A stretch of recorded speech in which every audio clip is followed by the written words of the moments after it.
Bonjour, Citoyen TV, la chaîne de l'Afrique digne et de sa diaspora, vous présente les brèves. Au sommaire, RDC, médias mensonges, actualité en Syrie et pour finir, USA. Commençons tout de suite avec l'actualité en RDC. Merci de vous joindre à nous.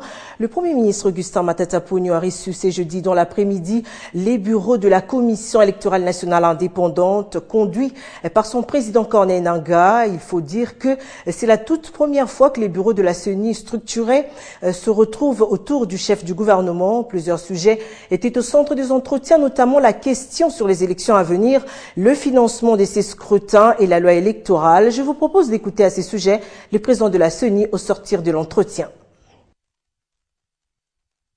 Nous sommes venus échanger sur les questions de l'heure parce que, comme vous le savez, le processus électoral est un processus qui implique plusieurs parties prenantes, dont les institutions de la République et surtout le gouvernement. Il a fallu discuter avec le Premier sur certaines questions précises, notamment le financement du processus, mais aussi les questions en rapport avec les projets de loi à initier pour la prise en charge efficiente du processus électoral.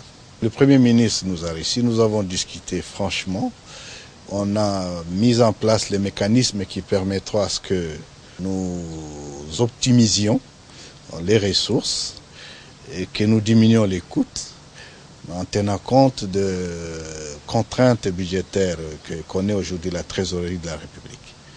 Mais entre-temps, les élections étant un mode de gouvernance choisi par la République démocratique du Congo, il appartient certainement au gouvernement de jouer sa part, de jouer son rôle pour la prise en charge réussie du processus électoral.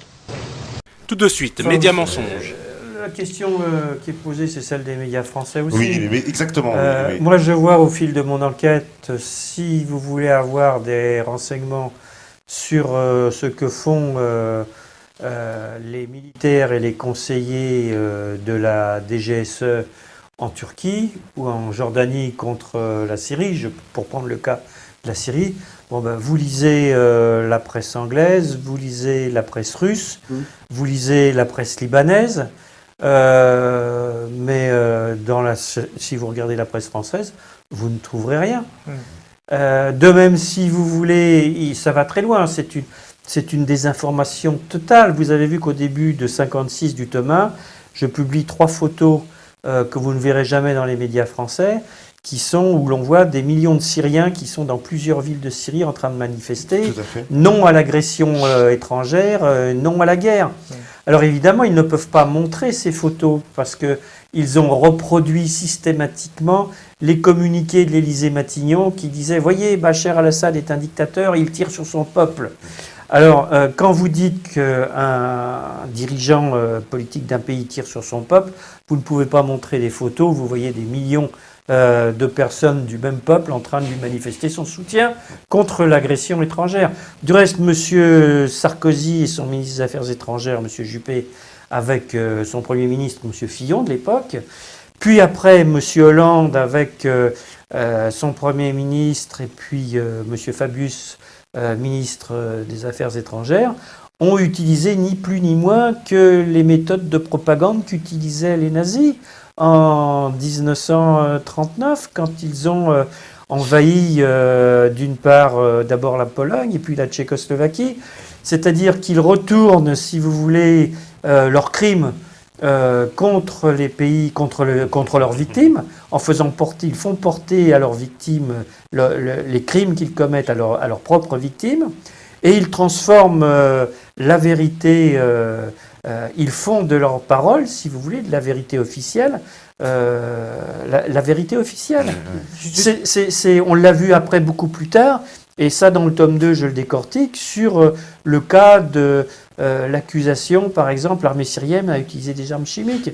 Je reprends tout un tas d'articles de la presse, aussi bien la presse écrite, la presse parlée, et quand on met les titres les uns derrière les autres avec les jours, les heures, etc., et puis que l'on voit la réalité, on comprend comment s'organise le mensonge sur un simple problème. Vous avez vu dans le tome 1, Je parle d'une dépêche de l'AFP où il y a eu, place du Trocadéro à Paris, une manifestation qui a rassemblé plusieurs milliers de Syriens qui protestaient contre l'agression étrangère contre leur pays et qui apportaient leur soutien au président Assad. Alors il y avait dans cette manifestation le drapeau syrien et il y avait également quelques portraits de Bachar el-Assad. Eh bien la journaliste de l'AFP qui était présente sur place, vous avez vu, je reproduis son communiqué, a réussi à transformer cette manifestation en manifestation de la prétendue opposition syrienne. Un mois plus tard, le Parisien libéré procédait de la même manière malhonnête. Alors comment voulez-vous que le gars qui va le matin à son boulot, qui prend un café sur le zinc du bar au coin de chez lui en mangeant son croissant et qui jette un coup d'œil sur Aujourd'hui ou sur la presse qui reproduit ses mensonges, quand il voit ça, il n'a pas d'autre source d'information, donc pour lui c'est vérité acquise. Alors ça, répété dans le temps, à longueur de jour, d'heures, ça commence le matin, le soir, le journal télé, à longueur d'heure, avec regardez les journaux télévisés aujourd'hui en France. Ce sont des bulletins de santé du Premier ministre et du Président de la République. Il ne se passe pas un journal télévisé sans qu'on vous parle ou sans que l'on donne la parole à un membre du gouvernement ou au Président de la République, au Premier ministre. Tout de suite, actualité en Syrie par le président Vladimir Poutine. Le destin du président de la Syrie. J'ai bien noté votre question. J'ai beaucoup de fois répété et je tiens à le répéter une fois de plus. Nous n'allons jamais être d'accord avec le fait que quelqu'un qui représente la tiers force, quelle que soit cette force, pourrait imposer sa volonté sur la personne qui va gouverner où que ce soit. Ça n'a rien à voir avec le droit international, ça n'a rien à voir avec les choses accessibles pour nous. On a discuté ça avec John Kerry. Notre position ne change pas, reste toujours la même. Nous considérons cette option comme le choix qui doit être fait uniquement par le peuple syrien. C'est à lui que de décider qui sera le gouverneur de son pays, qui seront les règles à respecter, les standards à respecter aussi dans le pays. Et la chose que je vais vous dire est très importante, nous soutenons tout à fait l'initiative des États-Unis, notamment par rapport à la préparation de la résolution du Conseil de sécurité de l'ONU concernant la Syrie. Et c'est avec le projet de cette résolution que le secrétaire d'État était venu à Russie. En général, on est d'accord. Et je pense que une fois le projet de cette résolution étudié, même les autorités syriennes vont être d'accord avec ce projet, même s'il y a quelque chose qui ne leur plaît pas, mais de toute façon, c'est un conflit qui dure depuis des années.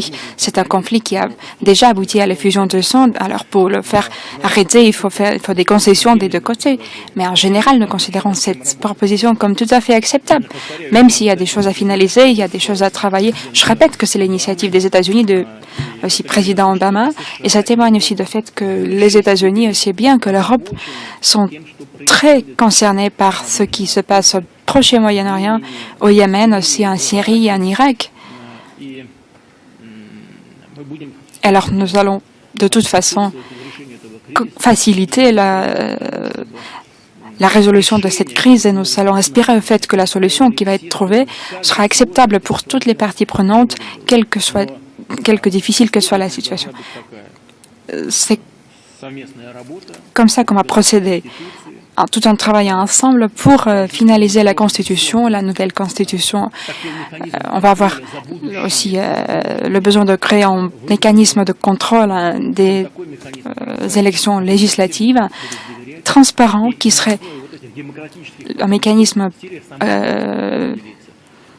acceptable pour tout le monde, qui serait capable de garantir la transparence. Et puis après, ces élections vont définir quelle sera la personne à gouverner le pays. Et pour finir, USA. Nous avons eu la crise financière la plus importante de l'histoire, depuis les années 30, et aucun de ces gars-là, qu'il avait créé de toutes pièces, de Corzine en passant par tous ces gars-là, n'a été en prison. Donc la question essentielle, c'est qu'est-ce qui se passe exactement? Et là, je rejoins l'analyse d'Olivier. Il y a un homme qui a demandé à avoir un petit déjeuner avec moi il y a 3-4 ans, qui s'appelait Thomas Hoenig, qui était le chairman de la réserve fédérale de Kansas City, qui était voting member du Fed, qui a voté 8 fois contre son chairman, Bernanke. Et il m'a dit, on a sympathisé, on était deux chez Balthazar en bas à New York, moi. Il m'a dit, Charles, il faut que je te dise quelque chose, tu m'es très sympathique. Depuis la fin des années Clinton, il y a une plutocratie qui a pris le contrôle des États-Unis, avec les 3 grandes banques que tout le monde connaît, et cette plutocratie gère la masse monétaire et le système financier américain au profit de cette plutocratie. Et la grande question, c'est comment allons-nous, Américains, récupérer notre démocratie ? Donc, il ne faut pas s'imaginer une seconde, nous avons aujourd'hui une mafia qui a pris le pouvoir, c'est une mafia qui est quasiment criminelle, et il ne manque que de courage politique. Ouais, mais vous soulevez quelque chose de très intéressant, c'est-à-dire que cette plutocratie qui finance, on va dire, les présidentiables aux États-Unis, a mis la main aussi sur cette démocratie directement. Regardez simplement les nominés de la Banque centrale, qui est banquier central dans le monde aujourd'hui. Ils sont tous passés à un moment ou à un autre par cette plutocratie. Vous parlez de l'école de Chicago. Non, c'est pas du tout l'école de Chicago, je dirais plutôt, c'est tous les banquiers centraux sont passés par Goldman Sachs. D'accord. Tous. Il n'y en a pas un qui ne sont pas passés par Goldman Sachs. Ouais, si vous voulez, il y a aussi autre chose qu'il faut dire des États-Unis qui m'inquiète passablement. Et Dieu sait que j'ai été un soutien des États-Unis pendant très très longtemps, et je le suis encore. C'est l'extraterritorialisation du droit américain. Les Américains ont décidé aujourd'hui qu'ils pouvaient appliquer leurs droits en dehors de chez eux, ce qui est une perte de souveraineté inimaginable pour les autres pays. On l'a très bien vu dans l'affaire de la BNP, qui, à partir du moment, si vous voulez, la façon dont ça se passait dans le temps... L'arbitrage, c'est ça L'arbitrage à l'américaine. C'est pas l'arbitrage, si vous voulez, c'est que d'un seul coup, les Américains ont décidé qu'ils pouvaient juger un individu extérieur qui servait du dollar parce que c'était américain, ou une société, alors même que ce dollar était réparti à 2 personnes qui n'étaient pas aux États-Unis. On a vu des affaires qui sont passées comme ça. La BNP a ramassé une énorme claque là, sur ce coup-là, et alors que c'était tout à fait inattendu. Donc d'un seul coup, ils ont décidé que puisque le dollar était américain, toute transaction qui avait affaire avec le dollar était automatiquement justiciable aux États-Unis. Ce qui est un abus de pouvoir et qui, à terme, met en danger le rôle du dollar. Les Américains exercent un pouvoir énorme car ils nous disent, si vous ne le faites pas, vous serez interdit du dollar. Or, si vous êtes interdit du dollar, vous pouvez fermer. Donc, il y a un pouvoir américain exorbitant.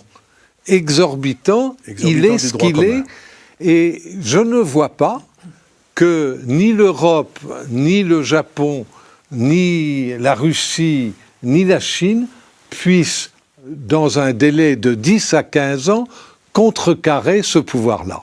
Ils disent, si vous ne faites pas ce qu'on vous dit, si on vous les ordres qu'on vous donne, vous êtes interdit de dollar. C'est-à-dire qu'à ce moment-là, vous êtes puni. Ils ne vous disent pas, vous avez le choix.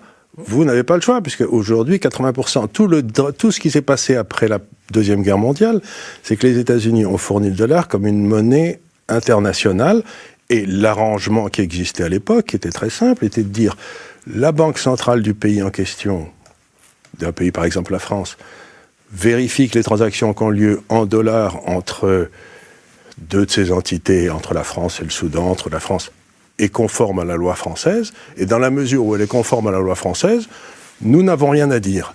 Ils ont fait un reversement de charge de la preuve totale, il y a à peu près 7 ou 8 ans. Il y a 7 ans, et ça a complètement transformé le monde. Donc qu'on ne me dise pas, ils ont tout changé, qu'on ne me dise pas que c'était comme ça avant, ça n'était pas comme ça avant. Aujourd'hui, d'ailleurs, la meilleure preuve, c'est que les Chinois sont en train de monter un truc avec une carte de crédit. Toutes les cartes de crédit, à l'arrivée, sont soldées aux États-Unis, puisqu'elles sont toutes américaines. Maintenant, vous pouvez avoir une carte de crédit qui est soldée en Chine, en renminbi. Mais avant, vous ne l'aviez pas. Donc, ils ont favorisé une position de monopole, et l'ayant favorisé, ensuite, ils l'exploitent à leur profit. C'est ce que j'appelle du banditisme.